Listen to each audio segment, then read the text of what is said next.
You can film the picture without filming him as well. Yeah, I know, but he shouldn't. I can wander away from him, but not Scott from me. Yeah. Go ahead. Okay. So looking at how we're going to be implementing this, we're taking a focus down the funnel and looking at how to make this a reality. And so one of the ideas we came up with is the fact that we're not graphic designers, and we realize this, and we really shouldn't be trying to be something we're not. And so this is looking at ways to allow people to communicate as though they were graphic designers and improve that communication. So before we can communicate, we need to figure out what we're communicate.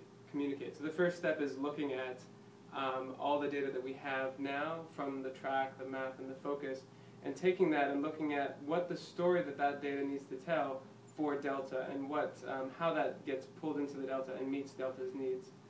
And once we have an idea of what the story needs to be, we can start working with design firms to build templates or output presentation formats that can help easily let people communicate this in a simple, easy to understand way that gets back to the problem that we were dealing with earlier, the fact that we have all this information we need to share globally, but it's not being done in a very consistent way.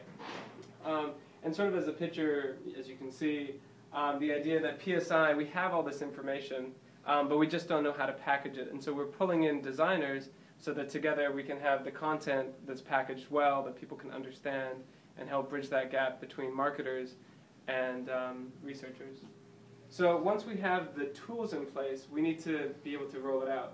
And so the next step is to then train a core team of individuals to be able to roll this out and understand how to use these tools to tell that story, and embedding storytelling techniques within that so that people can use these tools effectively, and what kind of best practice there is around that. Once we have that core group of trainers, we can move to a pilot phase looking at specific countries, very likely similar to the other pilots we've already mentioned, and using those countries that have well-established data already there and processes already in place. And so bringing in that pilot, going through the phase of implementing this, training the trainers on the platform level, making sure that it's being implemented and used. And then once we finish the pilot, looking at follow-up, assessing the results, altering the process that we need to, and ultimately measuring success and promoting this going forward so we know how this can be piloted to other places as well.